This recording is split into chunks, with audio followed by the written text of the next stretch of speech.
Welcome to the Thin Blue Line Outdoors Podcast. This pig came bottling. Just ended up puking last night. It sucked.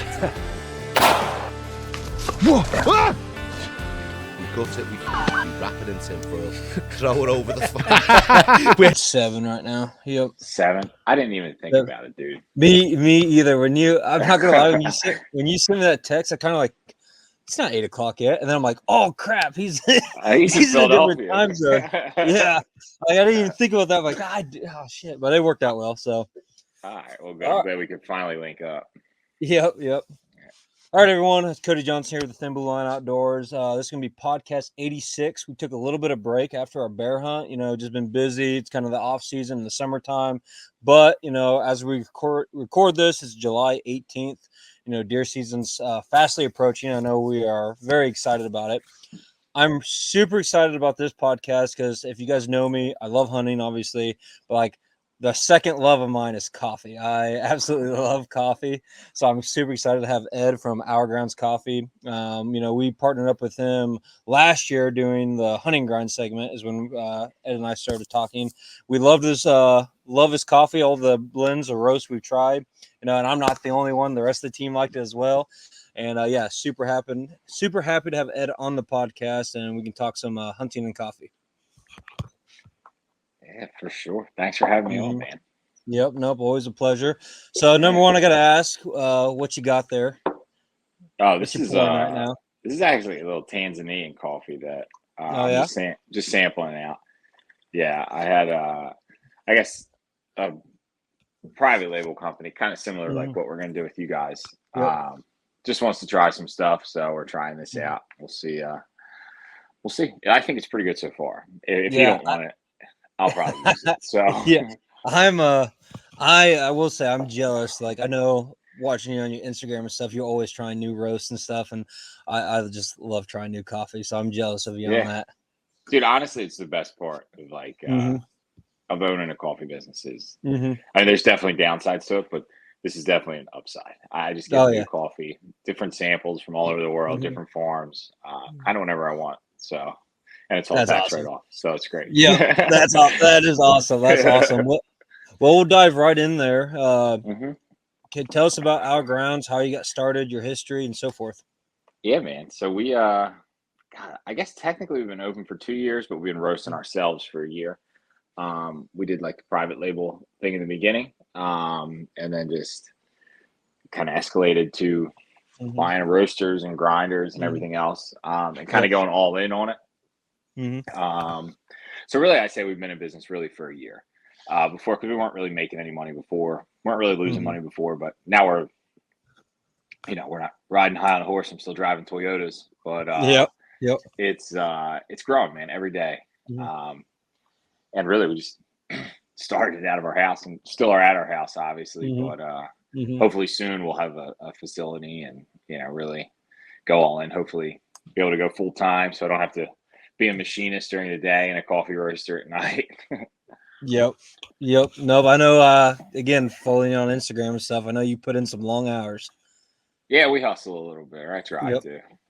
I'm not really good at anything, but I can go without sleep, so I can figure anything out.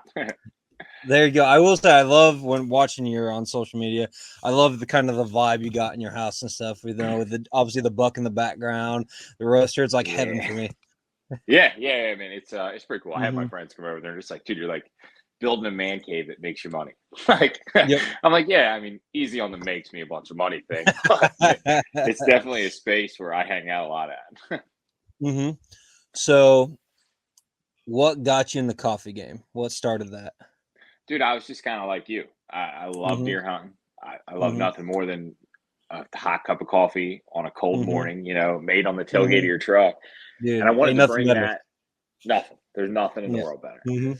And I kind of wanted to bring that to like an everyday cup. Obviously, I can't sit on my tailgate and have a cup of coffee every day. I guess I could, but I wouldn't have a job or any of the sort.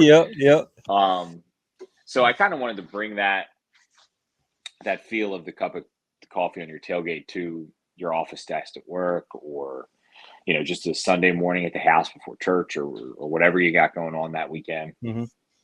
So I was just really into it and into all the different roasts and the kind of the science behind it and Mm-hmm. how beans get their flavor, from the soils and the elevation that stuff's grown at. And I just kind of went all in on it. And like any of the hobbies that I pick up, I don't ever just just dip my toe in. You know what I mean? Yep. I max out my credit cards and go all in. And yep. I just saw other people doing it, Mm-hmm. and I just didn't see a reason why I couldn't if it's something I Mm-hmm. really wanted to try to go after. And it's might work, it might not work. I don't know. If it doesn't work, I have thousands of pounds of coffee and the ability to roast. So it's a cool little party trick, I guess. So I guess obviously I'm nerding out here because I enjoy that I actually get to talk to like a guy who roasts their own coffee, a roaster, because I've kind of like I don't plan on stepping in all the way to the roasting game. I have no desire.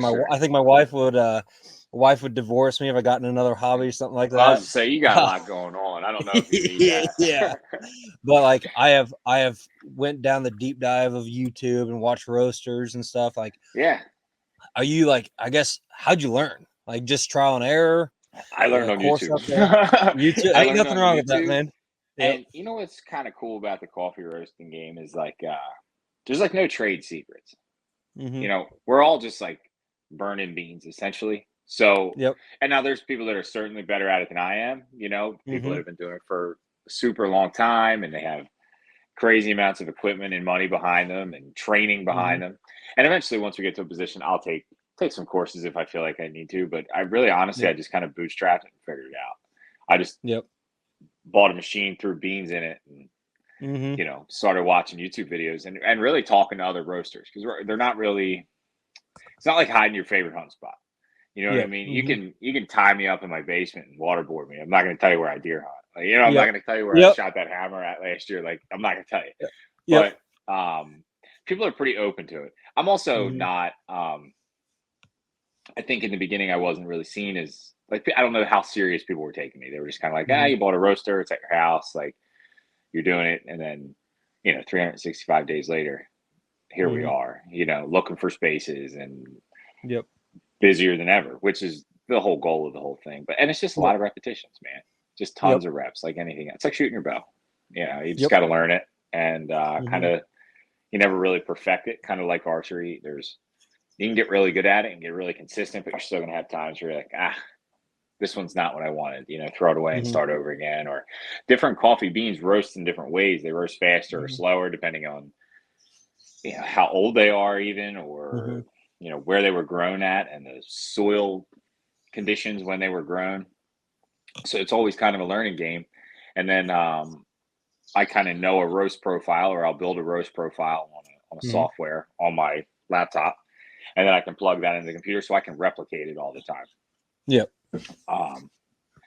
So you can have, the same cup of color phase every time you get a cup of color phase. You know what I mean? Yep. I want people to if they find a coffee that they like, they enjoy, and they're drinking all the time, I don't want them to get a bag and be like, this wasn't as good as the first time I had it. Like, understandable. That's the worst thing. It's the worst thing I could hear. And in the beginning, I got that a lot. And a lot of it was like close friends, people that don't really know me aren't, unless they just want to blow me up on Instagram or Facebook or write a shitty comment, which is par for the course. But my friends are like, that one was, not as good as the original, or maybe this is a little too dark or a little too light. And like, even you and I have had conversations while we work on your roasts, like, taking the criticism or the constructive criticism that you back, and we just kind of adapt and go for it. And then once we dial in your roast, and what you want and what, you're going to try to put on the market, then I'll save that profile, and every bag that goes out to a customer will be, the exact same bag. Yep. You kind of hinted there. So we're working on a roast together right now. I think we're calling it Patrol Roast. Absolutely love it. It's a lighter roast, I guess. When you do, because I know you do wholesales for a couple other companies as well. Well, I guess how do you obviously I kind of know because we talked about it, but you kind of want to break down the process, how when somebody reaches out to you for a wholesaler, what where you start out with and how we end up coming up to a final product. Yeah, for sure. I hope I didn't just like blow that up on your podcast. No. I've been teasing it. Or teasing at it. Okay. All right. Yeah, I've been teasing it. Yep. You're good. I was like, oh shit. No. I've been teasing it now for a while. I think we're actually, and I'm going to talk to you about after the podcast. I think we'll probably end up ordering more bags than we thought because I think I'm going to start a pre-order. Okay, cool. So yeah. I've had already multiple people want at least awesome. A bag to start off, maybe more. So I was getting to the point where at first I thought it was only like a couple bags sold. I'm like, we're good with the original amount. But now we're getting up there. I'm like, okay, well, it might be good to get a pre-order going. But anyway, go ahead. Yeah, for sure. I got to be honest with you. Oh, I had a question. Do you want me to curse on here or not?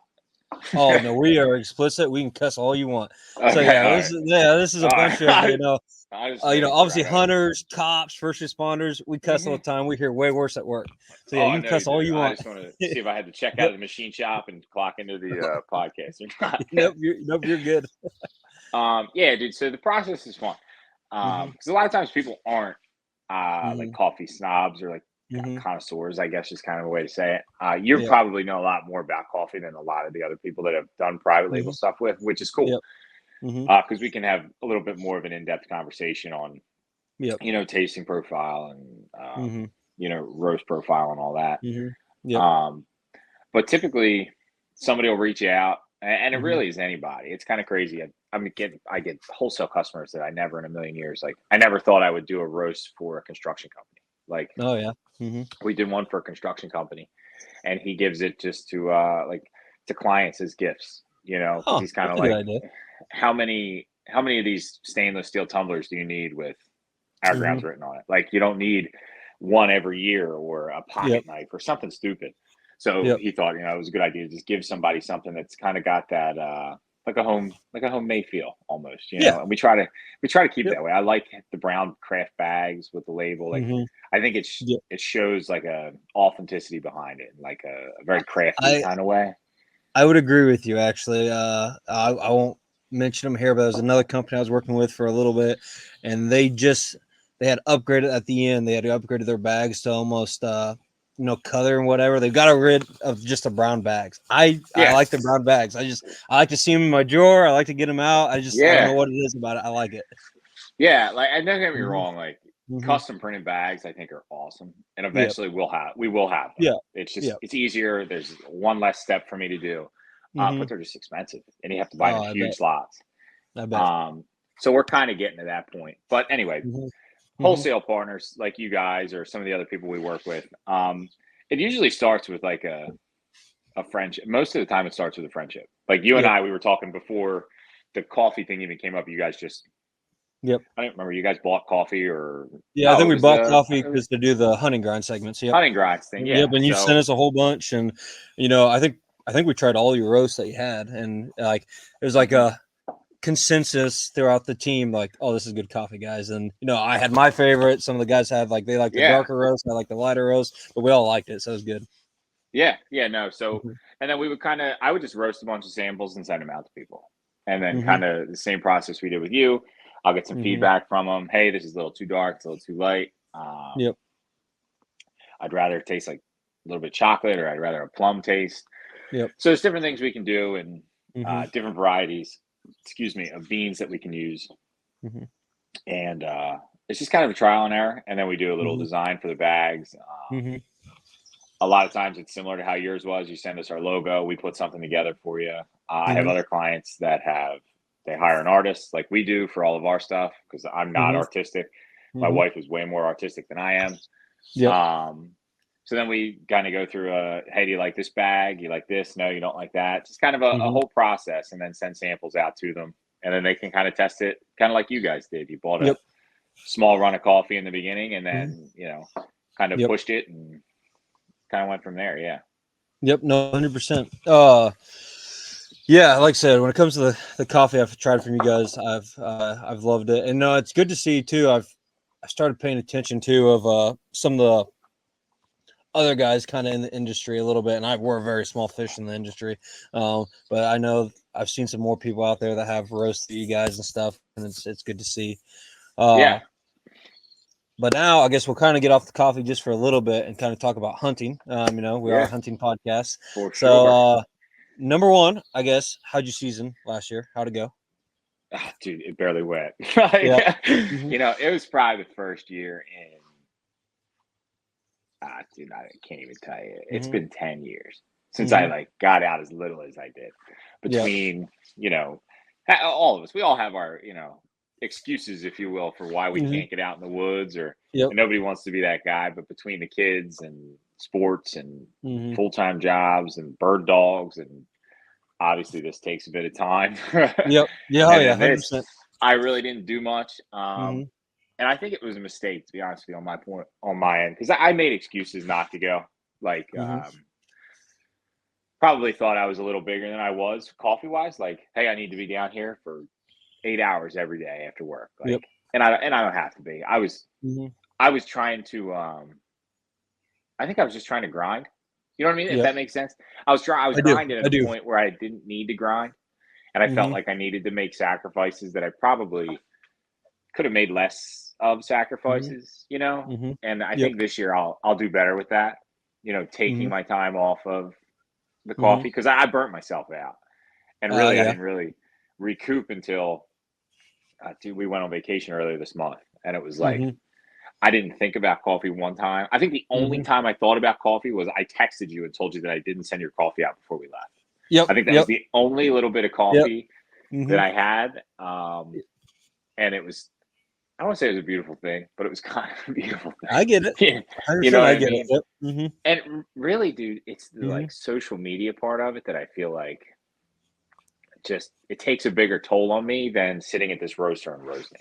Yes. Because I spend so much time thinking about social media, and it drives me nuts because I'm like not that guy. I wasn't that guy before the business. Like, it just it consumes you in a way that is just kind of mentally exhausting. And to start, I hate it. I don't like doing it at all. And I'm like forcing myself to try to put a marketing plan together through social media, because it can be such a powerful tool.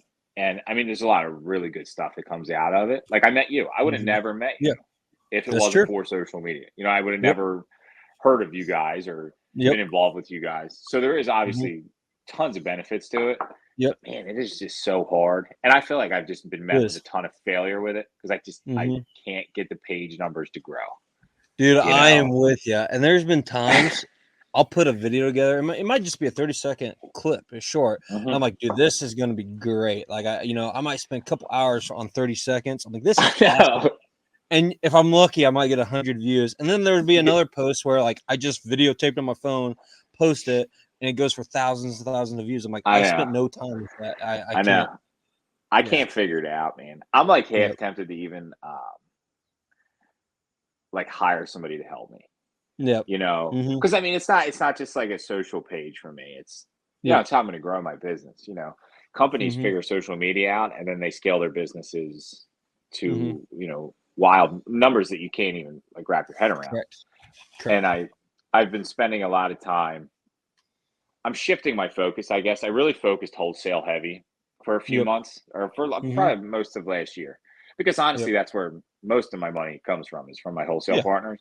100%. And like selling bags of Roosevelt and Color Phase and Muley Mayhem, like, it's a lot of fun for me because I get to interact with people. But there's times where I'm like, dude, I got 15 orders. I have 2 wholesale orders, and little individual orders are I'm printing shipping labels. I'm running to the post office. So they can be a bit of a time suck. You know what I mean? And a lot of it is just like driving to the post office. And I'm sure there's smarter ways to do it, but I'm very much like a knuckle dragger, just trying to figure it out. You know what I mean? I'm very much like college dropout, just trying to get by or figure it out.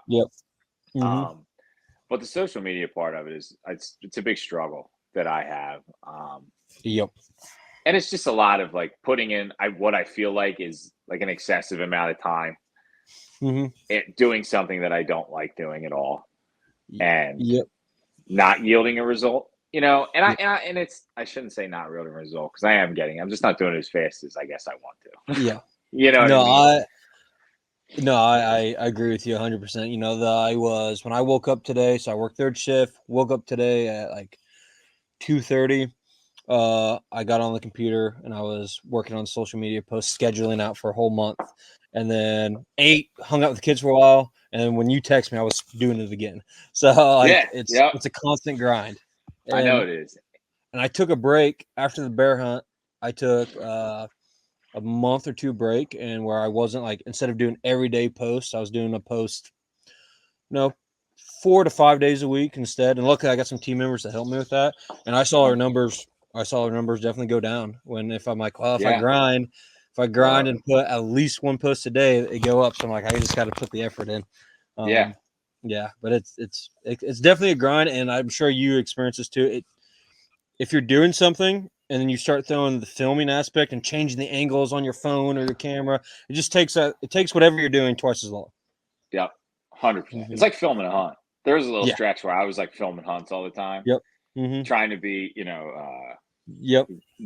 Cameron Haynes or whoever the fuck I was trying to be. Yep. And dude, I'd blow deer out trying to. It's so hard. There's and I'm not, like I said, man, I'm not a computer guy. I'm not great with a camera. And I'm lugging camera arms out there by myself and like self filming. I'm like, what are you doing, dude? Like, just go out there and shoot the fucking deer and come home. Like, I feel that to a core level sometimes, man. I mean, I know. I had a video last year where 100% if I wasn't dicking with the camera, I would have killed a buck. It's 10 yards away. It snuck up on me. I put my action camera on, and I was too busy. Like, I got to get the big camera on it. And as soon as I reached that big camera, he looked up and caught me. And if I had just pulled back right away, he would have been dead. Like, and I just could have taken a picture then. Like, exactly. I don't have to prove anything, but I can take a picture and prove it. Like, I don't have to do it now. Yep. No, I get it. But you know what, man? What's funny about it is you do that kind of thing for no other reason than like, dude, there's a lot of people are gonna like this on Instagram. Like, you know what I mean? And I just feel like that's not the right reason to be doing it. But it's so hard not to fall into that. And then you ruin opportunities. And then you're like, am I living for this stupid app on my phone? Or like, am I deer hunting like, because this is what I do. Like, for a long time, like that's what I identified as. Like, I almost identify now more as like a coffee roaster. I don't want to say more than I say as an outdoorsman, but like in this current stage of my life, I'm very much a coffee roaster right now. Yep, I get that. And I can see that. Yeah, and it's just like you're doing these things for social media, like do it while you're doing something that like you truly love. And I'm not going to make any money deer hunting. Period. I'm not. Only money I'll make deer hunting is if I sell the bag of coffee to the guys that are going deer hunting. Yep. So the pressure of making like outdoor content because it's what I think people want to see. I've kind of moved past that, and I found that I just fucking love being out there. Like, you know what I mean? Especially out without this stupid phone or just the noise of it or the thought of like what's going on with my phone or did how many views did my video get? And I'm just like, dude, what are you doing? Like, just sit out here and wait for the deer to come by like you want to, like I want to do. I still catch myself in that mindset from time to time, but I will say one thing that has helped me kind of get through that is honestly, my kids are getting to an age now where there's times they go, Daddy, I want to watch your hunt. They want to watch, bear hunt I just came from or something like that. They even, my wife was pregnant with our son when we went noodling and she caught a 45-pound catfish. So like we've talked about that now, and like the kids know the story behind that. So that's every now and then they go, we want to watch Mommy catch the big fish. So yes, when I did that video, I 100% did it for the views. Like, not gonna lie, that's what I did it for. But now it has turned into so much more where that's, their kids one day can watch. Hey, you want to watch Grandma catch a big catfish? You want to watch your grandmother catch a noodle for a catfish while I'm in her belly? Like, there ain't nothing cooler than that. Like, exactly. So that's a cool story now that we can tell. And then obviously with us, at the Thin Blue Line Outdoors, our number one goal is to get other first responders into the outdoors. And, I just came back from a salmon fishing trip on Monday where we took 2 new team members of ours who had never been salmon fishing before. That's a new experience they have never dealt with. That's cool. So we just one was in Wisconsin, one was in Central Illinois. So we met at Lake Michigan. It was a good central spot, and we had a great time. So, I'm trying to get yes, I videotaped it. Hopefully get some views, but that was not the the goal of it. Yeah, the goal was they were able to have an experience. We filmed it, and now once I put it out there, that's something their kids and them can watch together. So that's for sure. Yeah, it's a good goal to have. But anyway, one thing I want to talk to you about, because it's something I've never hunted, and hopefully I get this right. I know, number one, you almost caught your tent on fire last year. Was it last year?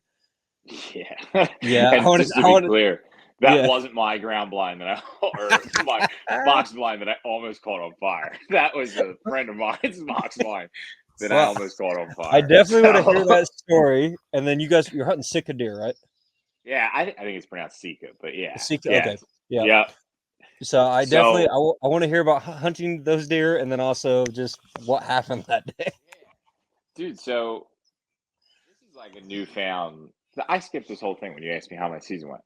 Yeah. This is the first time I ever hunted Sika deer. I grew up not terribly far from the Northeast or the Eastern Shore in Maryland, and that's the only place in the country where they're at. Yep. And they're just like this little tiny deer, and they make this bugle sound. I think they call it a roar, and they just like bugle like elk, and they sound giant, and then they step out, and you're like, whoa, that's tiny. Like so tiny to the point where you're like, I don't know if that's a baby or that's, a mature deer. Like, but it's cool. I've got this new affinity for the marsh. Yeah. It's like a whole new ecosystem. And lately I've been super into like just trying new things, in the outdoor space. Like I grew up just whitetail hunting and doing some small game stuff. And, this year I was down there for a week Sika deer hunting with Nanticoke Outfitters. He's actually my old college baseball coach because I went to play baseball down with him. And we just stayed in contact. And I mean, that guy, I'm talking about a guy who hunts his ass off. Dave Fletcher's the guy. Like, he just, everything on the Eastern Shore, ducks, whitetails, Sika deer, they just hunt their ass off. And like, I've known that type of guy there. Yeah. That type of person. But the marsh, if you've never spent any time in the marsh, it's a totally different ecosystem. You're in a full set of waders. It's pitch black. There's reeds everywhere, and you're just, post holing all the way to your box blind.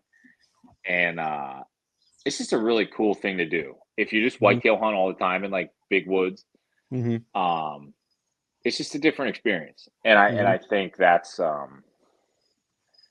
I mean, dude, there's places where you're taking like those Argo things in. Yep. Like I've seen them. I've never been on one, things. Yeah, he has a couple of them. We didn't use them when I was down there. You're like boating into these places, canoeing into these places, wading into these places. I just think it's so neat. I've seen a couple videos. It looks cool. Dude, it's just like a really harsh environment too. Yeah. Like it's everything's wet, it's buggy. And I was there during like a abnormally hot week. So it was kind of brutal. Like it's kind of brutal. Yeah. And like I didn't see a ton of deer. I had a couple of hinds in front of me, but I didn't. I knew I could shoot one, and I should have looking back on it. But I thought they were all really small. And then we were driving out, and he goes, "Oh, look, there's a good hind there on the side of the road." I'm like, "Well, shit, dude, I could have piled those things up today." Yeah. Like I thought that was a baby. Like that's a female, right? When you say hind, that's a female. Yeah. That's a hind. Hind and a stag. I think I'm right. I could be wrong. I think you're right too. When I've watched some videos that sounded right to me, but I just wanted to clarify for people who might not know. Yeah, and I was actually hunting not far from where like Meat Eater did a big show down there. Yep. And they hunted Sika deer down in the same exact spot I was at. Gotcha. Same like forest, like national forest or whatever. Yep. But dude, it's just like a super harsh environment. Like you just feel like there's like snakes everywhere. Like, you know what I mean? And you're like always walking around the muddy marsh in the dark, and you're like kind of tripping and falling all over the place, and it kind of stinks a little bit, but it's like, there's like a beauty to it. You know what I mean? It's just like it's like a fun struggle. It's an adventure, especially for me, because I didn't grow up doing it. Yeah. I'm sure I would feel that way about doing, mountain hunting out west, like, which I can guarantee I'd love that. But it's fun. It's something new. You know what I mean? And I'll probably do it every year now. It's on my list. Hopefully I can knock a stag down this year, or even just a hind, because it's delicious too. Like the meat is it? It's second to none. Yeah, it's like it's just tender. You know what I mean? It's like shooting it's like eating like a young doe. You know, okay, they're just like they're just tender. You get it. Yep. So I guess, are you hunting like travel corridors, or are you hunting like actually, like, I don't know what do they eat out there? So where I was hunting with him, we were hunting feeders. Okay. And normally I'm not like into hunting feeders. Yep. I mean, that's how they kill them down there. So I'm going to try to hunt the most effective way that I can hunt. Like, I'm not against baiting for deer at all. Yep. I don't do it in Pennsylvania because it's illegal, but if it helped me kill more deer, and I have my opinions on baiting deer, and there's right ways to do it. And I don't necessarily always think the biggest deer are getting killed over a corn pile. You know, actually, I know they're not. So I'm not all for bait, but if that's the way that's part of it, you know, I want to experience this thing that they're doing all the time, and if they're doing it that way, I want to do it that way with them, kind of thing. You know what I mean? I don't want to go down there, you know, be arrogant enough to think like I know better than these guys that have been doing this for ever. But I think a lot of times, like if you're going to hunt them without bait, you're hunting travel corridors. You know what I mean? Because I assume they're eating outside of the marsh and then like sleeping and bedding down in the marsh. Yep. At least that's the approach I would probably try to take. I don't know if that's the right approach though. You know what I mean? I've got like 5 days. I don't know. I have 5 days of Sika deer hunting under my belt. I'm not going to stand here and pretend like I'm, you know, the Bill Dance of Sika deer hunting. Yep. So, obviously you didn't get a deer, but what happened in the blind during that video? Nah, dude, that was a stupid fucking jet boil. I got so many dumbass stories with this jet boil. I got a real love-hate with jet boil. I'm probably gonna buy a new stove this year. I got 2 funny stories for you. Yeah, I'm listening. So I'm all ears. They were both explosions, so you'll enjoy both of them. The ground blind one really scared the shit out of me. So the regulator on the propane tank, or I guess the attachment for the jet boil, was leaking like a sieve. And I didn't know that it was leaking. Like if you turn a jet boil on, you'll hear the propane and like kind of hiss, and it was just hissing. But the video that I have, you can see all that propane pouring out. But the way the sun was hitting the propane tank, I couldn't see any of that. So when I took a torch to it, took a lighter to it, it just nuked off in my ear. And it scared the shit. I mean, you saw the video. It scared the shit out of me. And thank God we were in the marsh, because I threw it right out the blind window into the water. Perfect. Like, because dude, it legitimately scared me. Like it went off, and I don't even. I mean, you see the panic on my face in the video. I to consider myself a pretty like cool, calm, and collective guy. But not at that moment. It was like pulling the pin on a grenade. Like I thought at any moment it was gonna nuke off. Like So I'm not gonna lie, I was chuckling. When you posted it, I was having a good time watching it.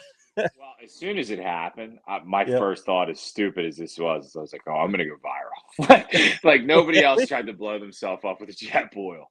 It scared the hell out of me. It was all on. The whole thing was on fire. I still have it. I still use it all the time. I just fixed the regulator on it, and I'm a little more safe with it, I guess. I've made probably 10,000 cups of coffee out of that jet boil, and never had an issue. And within a month, I had 2 big issues. The ground or the box blind down in the Eastern Shore, that was the second one. The first one was a lot more serious. So fuck it, I'll tell the story. We were at the house and we had like a power outage. Our power went out.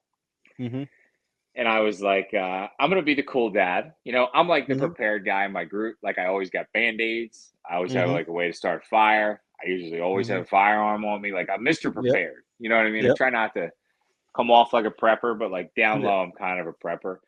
Ain't nothing wrong with that. And I'm proud of it. You know what I mean? Like I like being that guy that's like, oh shit, he's cut. We need a tourniquet. Like I like being that guy that like knows he's ready.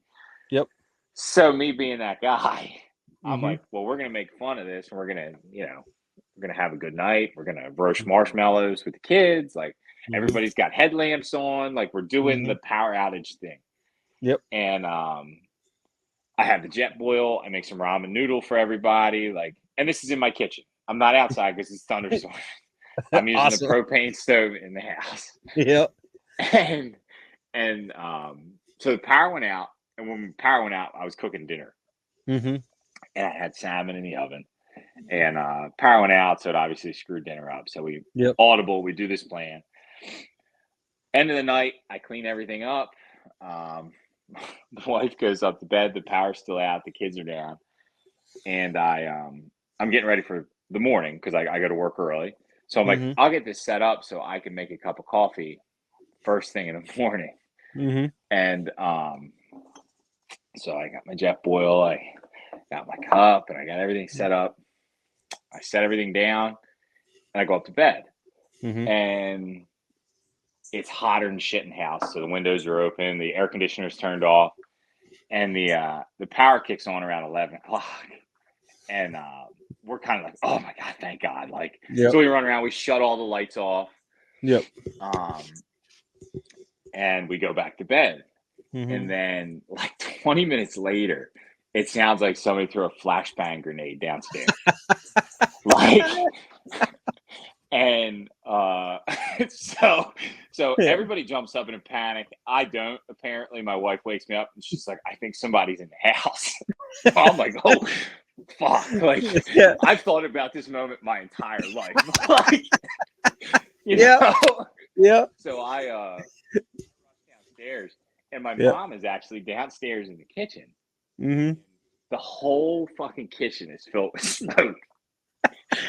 And she's like leaning against the banister in the hallway.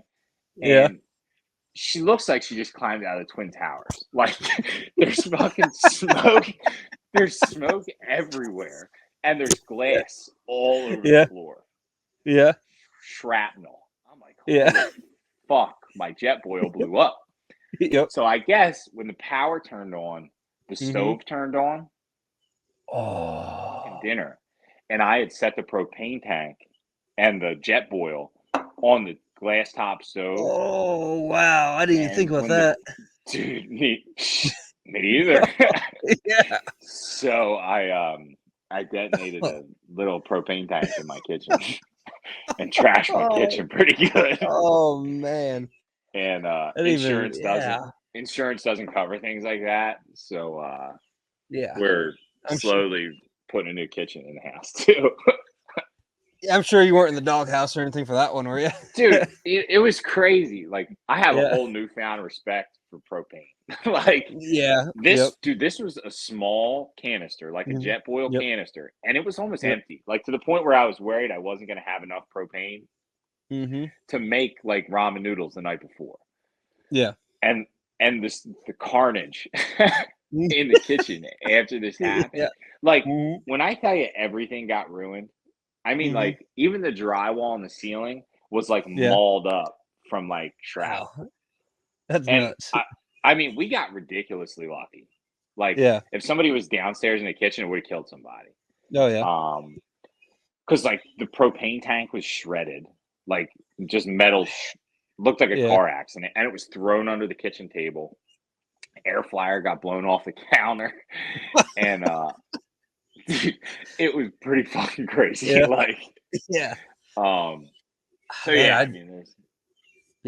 So I've had propane ovens my whole life, so I didn't like. So I'm assuming it's electric oven, right?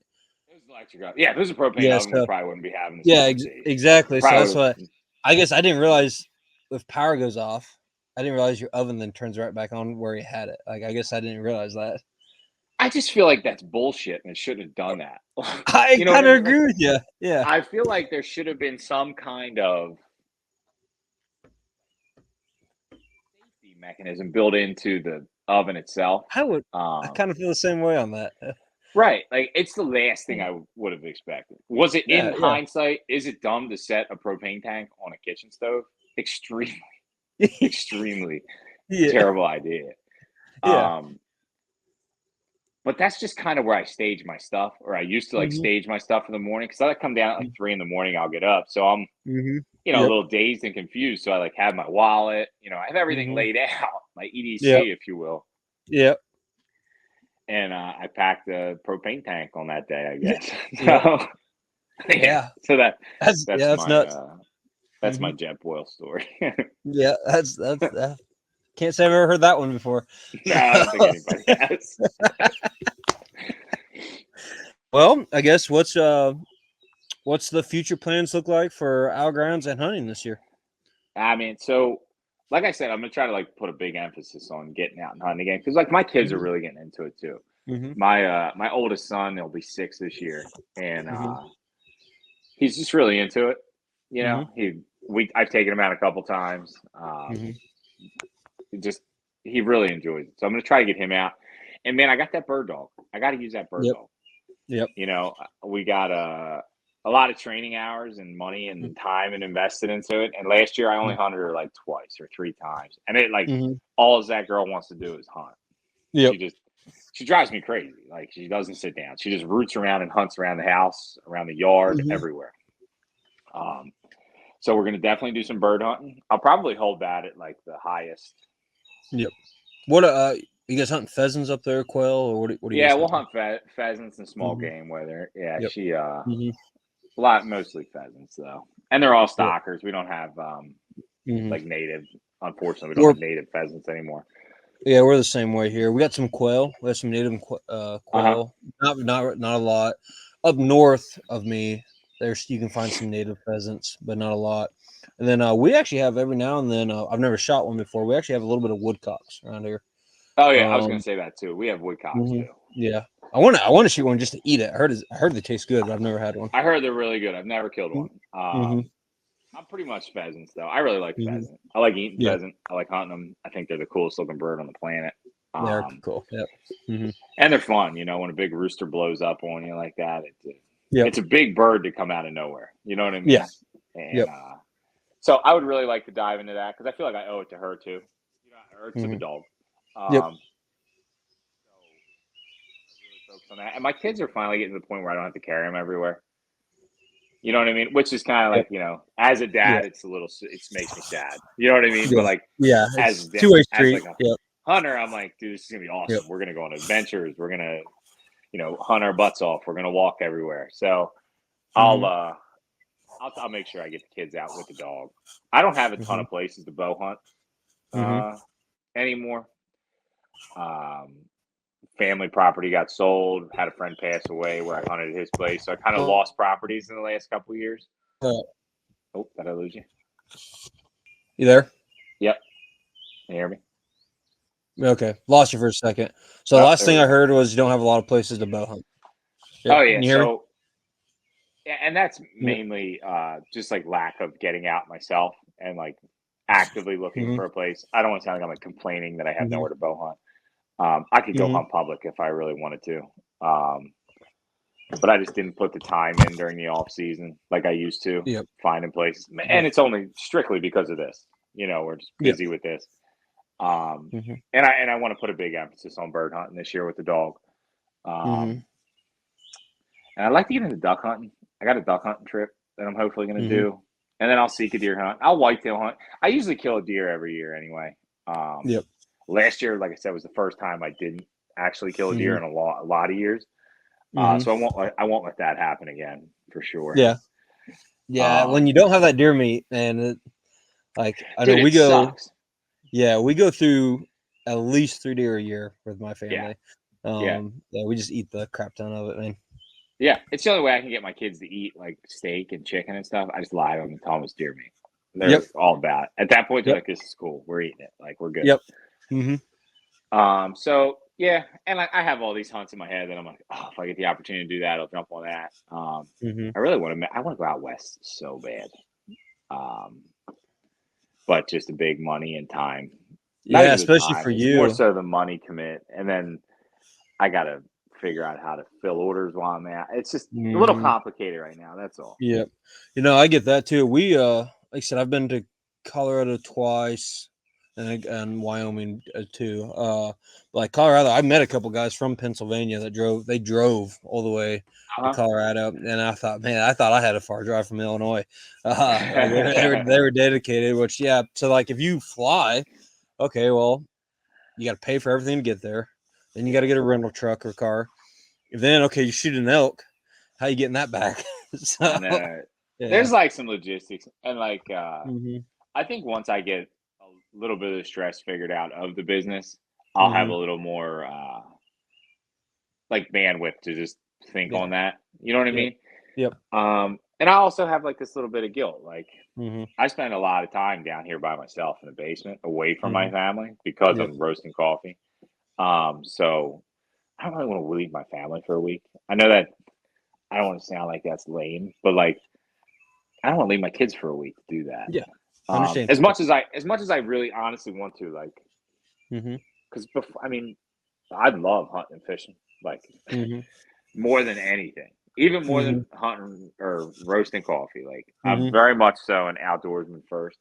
You know, I'm in that stage of life. Everybody's got those stages of life, and I'm in that grind stage right now. Yep, and I don't think there's anything wrong with that. Like I said, I think you make a good cup of coffee. It's well, at least it's worth good it. stuff. Yeah, I think it's good stuff. I know. See, you have to maybe in the future if you want to come hunt some Midwest whitetail, you have to get with me. Dude, I got a couple places. I see your guys' stuff, and that's another part of this whole business thing. I want that community to be built. Like, I want us all to like kind of grow together. You know what I mean? Like, I want your guys' page to get bigger, my page to get bigger, to the point where like, our grounds can go hunt elk with, the Thin Blue Line next year in Montana. Like, I want that to be like a thing. And like, I'm good friends with those guys up at the Duo Case Hunter in Wisconsin. Eric and Tyler. I think those guys are awesome. Like, I'd love to go do that with them and bring them here, show them the, facility, and then go seek a deer hunt or duck hunt or bird hunt. I want that whole community thing to come together, and then it's like free content for everybody as well. You know what I mean? So it's not just like a pleasure trip. It's very much like we're all making content together and kind of growing together. Yep. You there, Ed?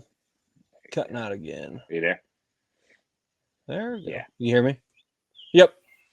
Yeah, I got most of that.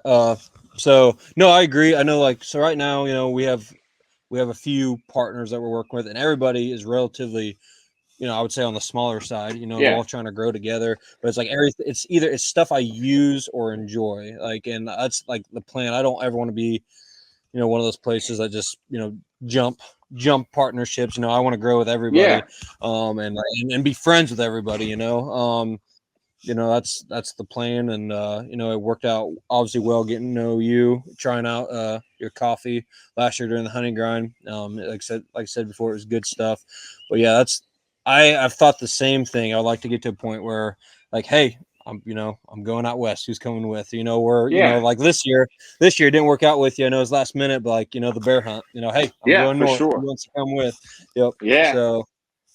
No, and that's the kind of stuff I'd like to be able to like take the opportunity and jump on, because there's also like that guilt factor of like that stuff all costs a lot of money to do. Yeah. And like if I'm pulling money from the coffee business to go do that, I feel a lot less guilty pulling out of like my family's savings account. You know what I mean? Yes. To go hunt a black bear in Canada and spend thousands of dollars I get that. I mean, I'm a machinist. She's a assistant project manager. Like, we're not lighting the world on fire. Like, we're doing okay. Like, I'm not going to sit here and complain about it. But I mean, we're just blue collar people. 100%. Yep. And I have, we might have to wait till we all get to the point where we no longer have to have our 9 to 5 like we have now. So right. And I think that's a big part of it. That's my biggest goal, is to get out of my 9 to 5. I appreciate the hell out of my company. I've been with my company for 10 years. They hired me as a janitor. Now I'm in management. Like, they're great to me, but I mean, this is what I feel like I was supposed to do, is to like roast coffee, have a shop, be a barista. Like, you yep. know, Hey, ain't nothing wrong with that. Yep. Yeah. I joke with my so I train jiu-jitsu on the side, and I keep joking where like I want to get to a point where we're big enough where like I have my own building. I no longer have to be a cop, but I can run the Thin Blue outdoors, have in another room have my jiu-jitsu place, and Have have coffee. Have coffee in another place. Like that would be the dream. Yeah. You know, Yeah. all things. And I love being a cop, but just everything. There's as much good as with it. There's a lot of bad as well. So it just is what it is, dude. Mm-hmm. I see. There was a point in time where I thought like maybe I'll take the cop route and do the law enforcement route. I don't know that I could do it now. I don't think I have the capacity. You know what I mean? I think you guys just catch so much bullshit from the world. You know what I mean? From just everybody, and I just can't wrap my head around it. Why on earth you guys catch so much shit for everything you do? I think there's certainly bad cops, but I think that's a people thing. That's not a cop thing. Like, there's plenty of just shitty people, and sometimes they just so happen to get a badge. Like, you know, they take that career path. But I just think there's so many. I could tell you some stories too. Oh, I'm sure. There's just so much better. There's so many better cops than I think there are shitty cops, and I think a lot of people have that ratio flipped, and I just don't think it's true. Yep. Nope. 100%. Well, I don't want to take too much more of your time, but we got to end. I guess number one, before I got one more question to end on for you. But anything, I guess, do you have anything else for me? You have any questions or anything for the podcast listeners? Anything else before I ask you this last question? Nah, man. Just check our stuff out. Give us a follow along. Yeah. I highly recommend that, guys. My favorite roast from you guys, other than obviously the roast we're working on now, I love the color face. That's my favorite. I would highly recommend for everybody, if you're going to try one, try the color face. I think it's great. That's my favorite one too. The favorite one we put out. So So I guess you're at home. You got all the machines you need. Yeah. Walk me through the perfect cup of black coffee. So it depends on the coffee you're drinking. So, like, let's say I'm drinking Color Phase. If I'm drinking Color Phase, it's usually going to be out of a pour over. Pour over is like my go-to way to make a coffee for the most part. My wife's super into French press. I'm not a big immersion style coffee, so I'll go with a Chemex or like a V60, some kind of pour over. I'll do like a medium grind size, so you get a good extraction. I'll go 30 grams of coffee to so it's like a 1:16 ratio. So it'll be 30 grams of coffee to roughly 430 grams of water. I weigh everything, and then it starts with 60 grams. You get a bloom. Your coffee's going to bubble up. You pour in the center, let it bloom. Give it about 30 seconds, and then just continuously add water. I kind of double my water every time, so it's 60, 120, 240, like double all the way up to my desired ratio. And it should take about 4 minutes, roughly 4 minutes to do. If it takes more than 4 minutes, your grind size was a little too fine, and you're just over extracting a little bit. And if you're way faster than that, you're probably just a little too coarse. So you got to just bring that grind size a little smaller. And you're looking for like that 4 minute spot is like the beauty. It's like dialing in an espresso shot on an espresso machine. Same concept. And that's really why I like a Chemex, because I have total control over the whole process. There's no machine. There's no variant there for a machine. It's very much like I weighed this much coffee. I have my grind size set to this size, and I'm pouring at this time frame. I have this time window that it's happening in. So I know I can re-replicate that cup of coffee every single time. There's other variants to some other brewing techniques, but pour over is definitely my go-to. I'm gonna laugh. My team's gonna listen to this, and there's only 2 people on the team that are real, like, super serious about their coffee. That's myself and one other guy. Everybody else is gonna be like, "You way over my head." So it's gonna drip be great. pot. Hit the button, walk away. Set it and forget it. So that's funny. But Ed, I appreciate you getting on the podcast. I'm super excited, guys, for the Patrol Roast is coming out. Plan is in August. We'll definitely have it out before deer season for you guys. Super excited. I want everybody to try that out. But again, also check out Ed's other roasts. Again, I recommend the Color Face. That's my favorite. And super excited. We're going to be doing the hunting grind segment again with Our Grounds Coffee. Definitely check it out, guys. Again, super excited. I guess anything else, Ed? Nah, man. That's it, man. We're just growing, man. We got some new roasts coming out this fall, hopefully. I'm trying to figure out a pumpkin spice. I'm going to try to do a bourbon barrel coffee with a local distillery up here. We're going to try that. I haven't tested it yet. I probably should have already tested it. Yep. So it's either going to work or it's not going to work. If it's shit, I'll just throw all the coffee away and never tell anybody about it. If it's any good, everybody's going to hear about it, hopefully. Yep. So. Awesome. Well, guys, definitely check out Our Grounds Coffee. Make sure you like, subscribe. We're going to be bringing back the podcast now. The plan is now. I already got some podcasts scheduled. We'll be keeping this week, podcast a week schedule, hopefully all the way through deer season. And hopefully next time we won't be taking a break, as long as break as we did in the summertime. But appreciate it, guys. Again, check us out and be safe out there. And record.